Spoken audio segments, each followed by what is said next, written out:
Hey guys, in this video I want to talk about Kawasaki Versys 650 versus Honda Transalp 750. And I'll be riding slow while I'm making this video because there seems to be a lot of wind noise if I go at 90-100, and I still haven't figured out my perfect vlogging setup. I thought I had figured it out. I have the DJI mic mini and the DJI Osmo, but somewhere the wind noise is still there. I will optimize it over a period of time, but for now I hope my audio is clear. And it's a great evening. You can see the sun is just doing an evening sun kiss. Nice flowering plants in the median. This route is Krishnagiri to Salem route, and let's talk about my experience with the Honda Transalp compared to my previous bike Versys 650. So first of all, both are Japanese bikes. Not too sure whether Versys 650 is a CBU or not, but Transalp 750 is a CBU. And when you think about both the bikes, I actually miss my Versys 650, and that does not mean that Transalp 750 is a bad bike, but there is a certain character to Versys which I don't feel like is there in the Transalp. Versys is a little bit top heavy. Power wise, you won't feel like Transalp is very more highly powered than Versys. Versys is having enough torque and enough power, and Versys is a sports touring bike. Transalp is more of an adventure bike. So what is the difference between a sports tourer and an adventure? Sports tourer is more like a little bit of a touring bike with an upright sitting position and a touring capable bike with the engine of a similar race bike, right? So what is a race bike? Like racing bike. Ninja 300 is like a racing bike. You lean forward and sit in that bike. I think you have a Ninja 650. I'm not too sure. I think there is a 650. And the same 650 is what you have in the Versys 650. But the front tires are not so big as the Transalp. I think Transalp's front tire is 21-inch front tire. And this kind of bikes have like a big front tire, are usually like adventure bikes which can be capable of doing like off-roading, right? So if you're like wanting to do some serious technical off-roading, then you need to look at either a lightweight bike like, I think there is a Honda CRF or something like that, around 300-400 cc, don't really remember that well. And then you have the Transalp, then you have KTM 390. So these kind of very lightweight bikes are very capable of doing like, you know, off-roading.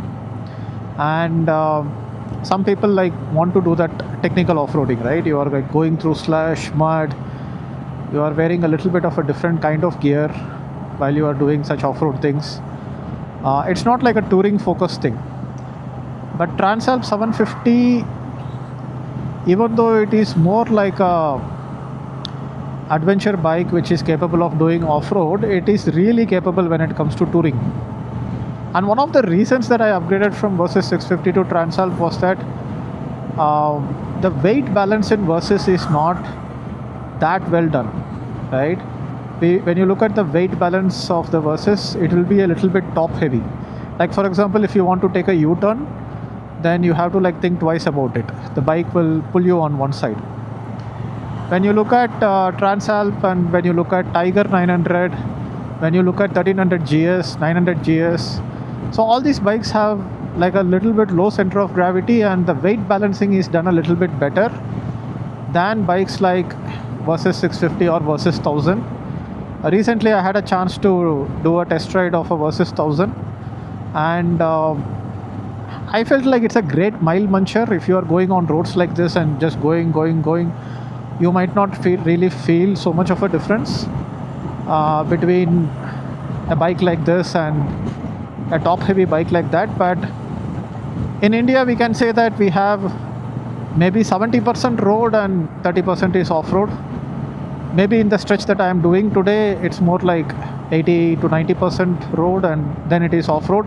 But you see, like, there will be like a flyover, and then you will go on the side, and then it will be like an off-road thing where you will have like potholes, you will have like gravel and slush, and sometimes like mud also, because now it's like a monsoon season, and you don't want to be stuck with a bike which is incapable of handling such patches, right? You want like an all-rounder bike like BMW GS. The G and S stands for on-road and off-road.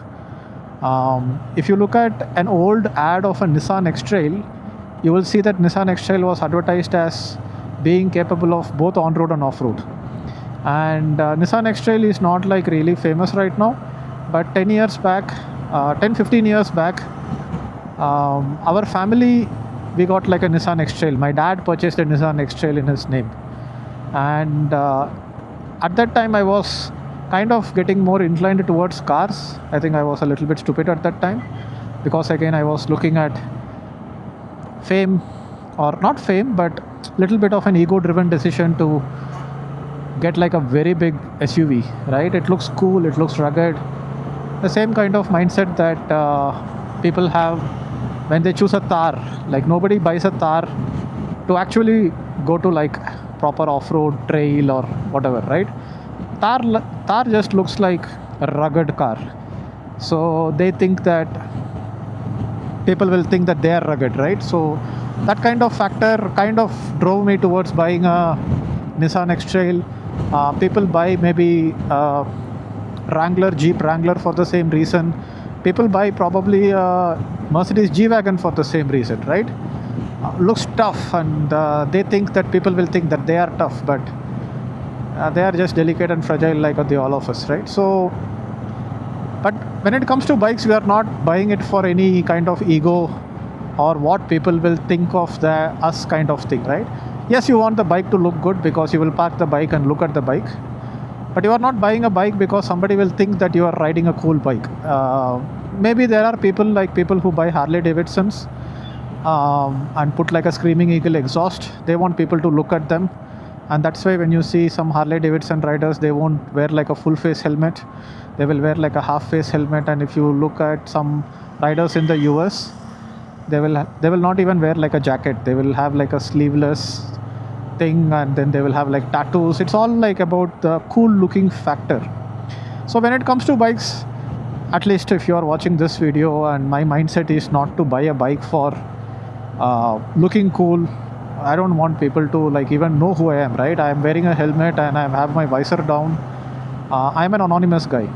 I'm a no one, like Game of Thrones, Arya, a girl with no name. I'm a boy with no name, right? Biker boy with no name. So it's more of a lifestyle thing to ride a motorcycle like this on a highway like this on a fine evening, and just enjoy the ride.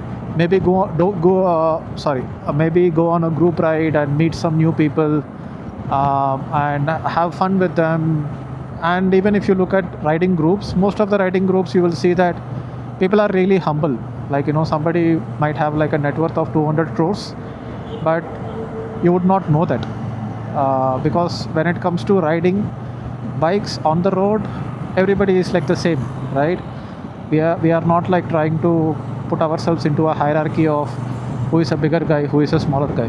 So anyway, I am kind of like diverging from the topic. This is how my videos are gonna be.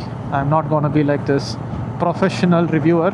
I'm just gonna share my thoughts, and if you enjoy it, please watch it.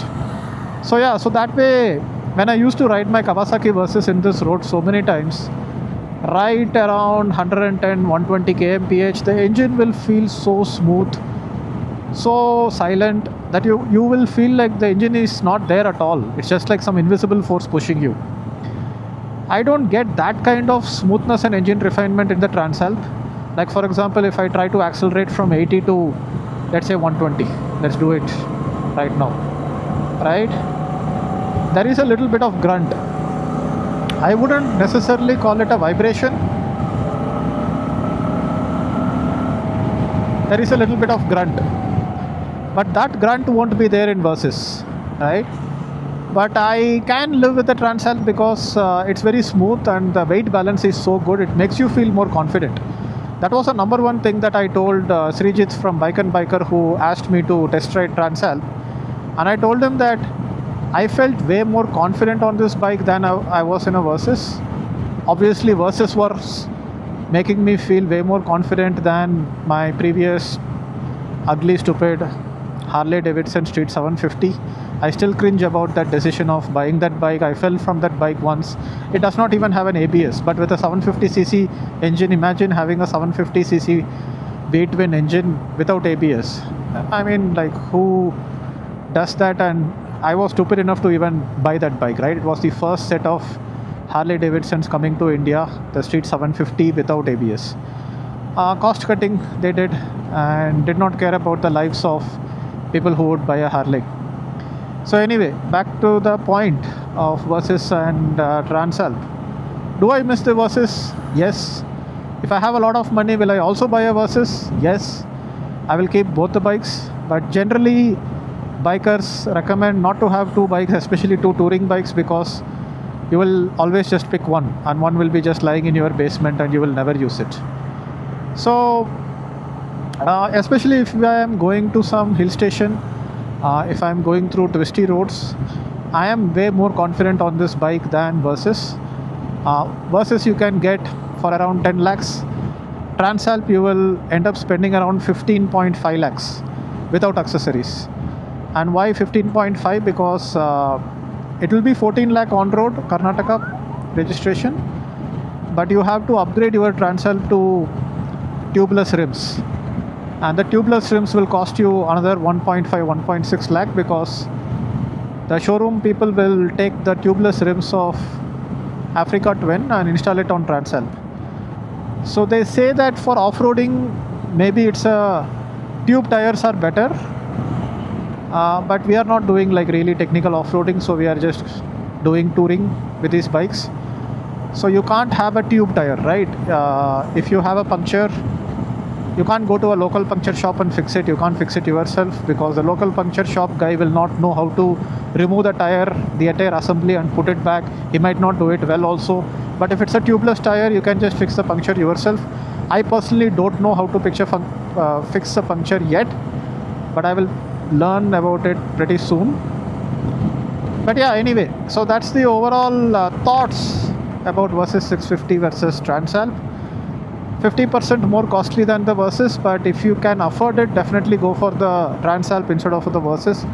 And if you're already riding a Versys, want to upgrade, see if you can buy the Transalp and keep the Versys for a while and then sell off the Versys to really be satisfied with your decision of upgrading to Transalp. It's definitely an upgrade, I would say.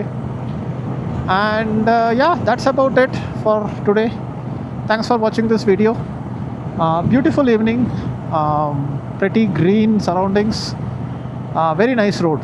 I hope you enjoyed the visuals as much as I enjoyed it. Bye bye.